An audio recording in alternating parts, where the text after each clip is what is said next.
Tens of thousands of Brazilians took to the streets Saturday to demand the impeachment of President Jair Bolsonaro, who is facing increasing pressure as the pandemic exacts a devastating toll on his country. In Rio de Janeiro and elsewhere, protesters complained about Brazil's late starting vaccination program and high unemployment rate and demanded more emergency aid for poor people grappling with the pandemic. Brazil has suffered nearly 550,000 deaths because of COVID-19, a toll surpassed only by the United States, which has almost 120 million more people. Bolsonaro has been famously dismissive of the health crisis, the need to wear face masks, and lockdown measures to halt the spread of the virus. Out-of-state crews headed to Montana Saturday to battle a fire that injured 5 firefighters as the West struggled with a series of blazes that have ravaged rural lands and destroyed homes.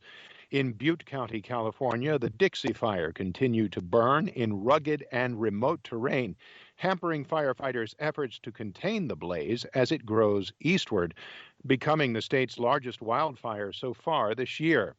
In a briefing, CAL FIRE Battalion Chief Merrick Fields says that firefighters have a plan and are battling the Dixie blaze. Yes, we've got a big fire out here, but we're making progress on it.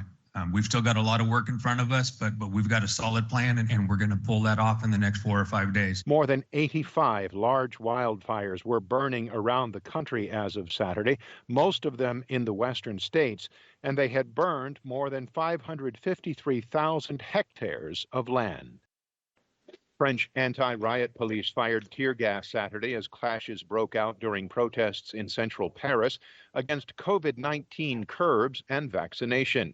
Television pictures showed police trying to push back demonstrators near the capital's Saint-Lazare railway station after the protesters had pushed over a police motorcycle carrying several officers. At another protest called by far-right politicians in western Paris, demonstrators opposed to anti-virus measures carried banners reading, "Stop the dictatorship." Across France, protests were also held in Marseille, Montpellier, Nantes, and Toulouse. French lawmakers are due to vote this weekend on a bill drafted by the government aimed at setting up a health pass and mandatory vaccination for health workers. Tanzania on Saturday received its first batch of 1 million Johnson & Johnson COVID-19 vaccines donated by the United States government. The African nation had been among the few countries on the continent yet to receive vaccines or start vaccinating its population, mainly because its former leader had claimed prayer had defeated COVID-19 in the country. The Foreign Affairs Minister and U.S. Ambassador Donald J. Wright greeted the vaccines at the airport in Dar es Salaam. President Biden is committed to making 500 million doses of vaccine available to the global community. And those will be coming in various tranches to Tanzania through the Gavi initiative. Former Tanzanian President John Magufuli, who died in March, had refused to accept vaccines after he claimed 3 days of prayer had healed the country of the virus in June of last year. Magufuli's deputy, Samia Suluhu Hassan, took over as president in line with the country's constitution and has reversed Tanzania's practice of denying COVID-19's spread in the East African country. As Typhoon In-fa heads towards eastern China, airline flights in the area have been canceled after the monstrous storm dumped heavy rain on Taiwan. AP's Karen Chamas has more. Provincial weather reports have forecast that Typhoon In-fa will hit Zhejiang province south of Shanghai. The storm has sustained winds of up to 95 miles per hour, with gusts up to 120 miles per hour as it moved away from Taiwan, heading northwest towards eastern China. Schools, markets and businesses in Zhejiang were ordered to close. Road traffic was to be suspended when necessary, and large container ships were evacuated from Yangshan port in Shanghai. I'm Karen Chamas.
Hi, thank you for watching. I hope the videos are useful for you. Please subscribe to my channel using the button below.